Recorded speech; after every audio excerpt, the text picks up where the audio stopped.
Pito lang sa 15 kontraktor na may pinakamaraming flood control project sa bansa ang humarap sa pagdinig ng Senate Blue Ribbon Committee kahapon. Kaya ang 8 kontratistang hindi dumalo, ipinasubpina ng komite. Iniimbestigahan na rin daw ng DPWH ang mga hinihinalang ghost project sa ilang lugar sa Bulacan. May unang balita si Mav Gonzalez. My office received reports that there are ghost projects in the municipalities of Kalumpit, Malolos, and Hagonoy in the province of Bulacan. Can you confirm this? Yes, Your Honor. That's true. Well, this is the information that we have received, Your Honor. Mismong Department of Public Works and Highways na ang nagkumpirma. May mga hinihinalang ghost project, partikular sa 1st Engineering District ng Bulacan. And the contractor, allegedly, Wawaw Builders. Correct? That's correct, Your Honor. Ayon sa DPWH, 9 billion pesos ang kontrata ng Wawaw Builders sa buong bansa. Sa Bulacan pa lang, 85 proyektong nagkakahalaga ng 5.91 billion pesos na ang hawak nito mula 2022 hanggang 2025. Iniimbestigahan na raw ito ng DPWH pero nirelieve na ang buong District Engineering Office. Was there a senator or a congressman who inserted that for that particular area?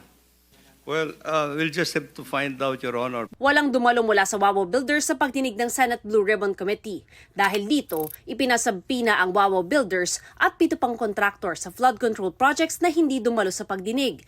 Kasama riyan ang Alpha and Omega General Contractor and Development Corporation, St. Timothy Construction Corporation, Top Notch Catalyst Builders, Sunwest Incorporated, LRT Key Builders Incorporated, High Tone Construction and Development Corporation, at Royal Crown Monarch Construction and Supplies Corporation. I recommend to our Senate President Pro Tempore to subpoena the owners of the corporations, not merely representatives.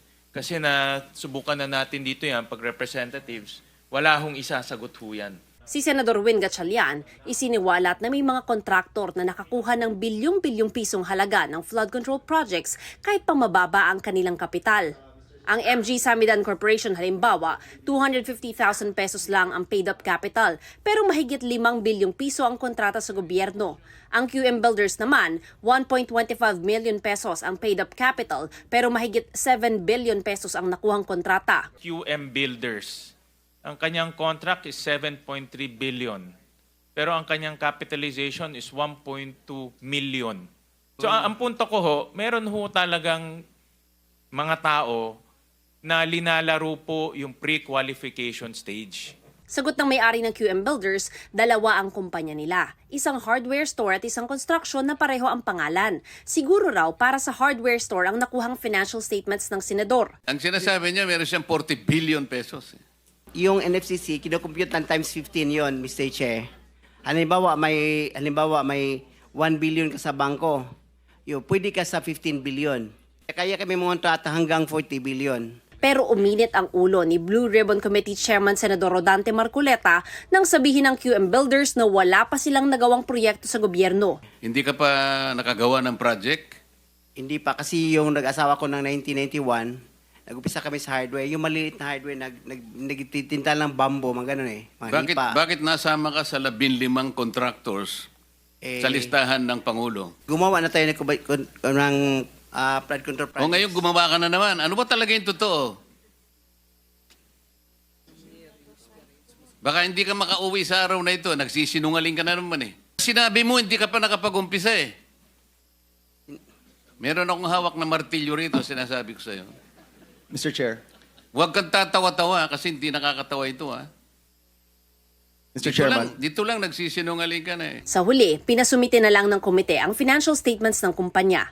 Pag-amin ni DPWH Secretary Manny Bonoan sa pagdinig, may ghost project sa nakaraang 2 taon. Kung nakalagay doon completed tapos ghost, edi lahat nung nag-report hanggang doon sa USEC. I'm not saying involved yung USEC kasi nire-report lang sa kanila. Pero lahat ng bumaba, involved sila kasi bakit sila magre-report na completed kung wala? Meron po yung Quality Assurance Unit in all levels, Your Honor. Meron sa District Office, meron din sa Regional Office, and meron din sa national level, Your Honor. Kwenestyon din sa pagdinig ang kawalan ng koordinasyon ng DPWH sa River Basin Control Office o RBCO para sa pagdevelop ng master plan sa flood control projects.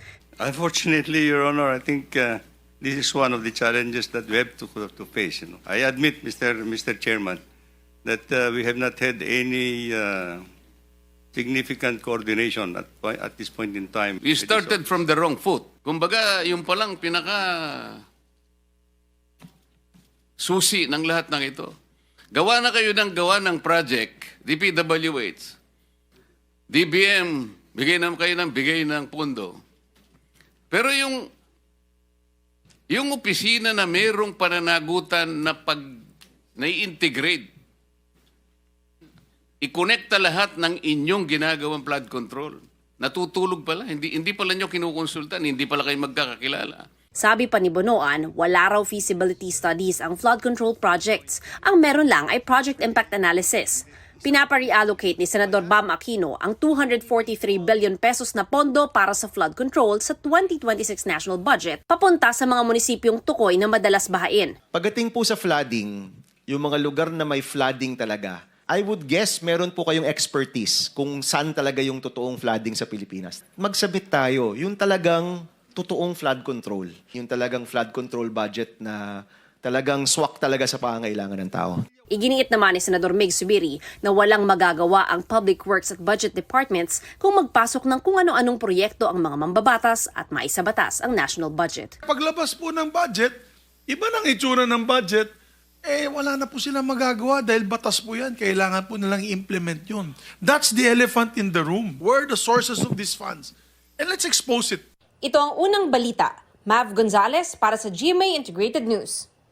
Kapuso, huwag magpapahuli sa latest news and updates. Mag-iuna ka sa balita at mag-subscribe sa YouTube channel ng GMA Integrated News.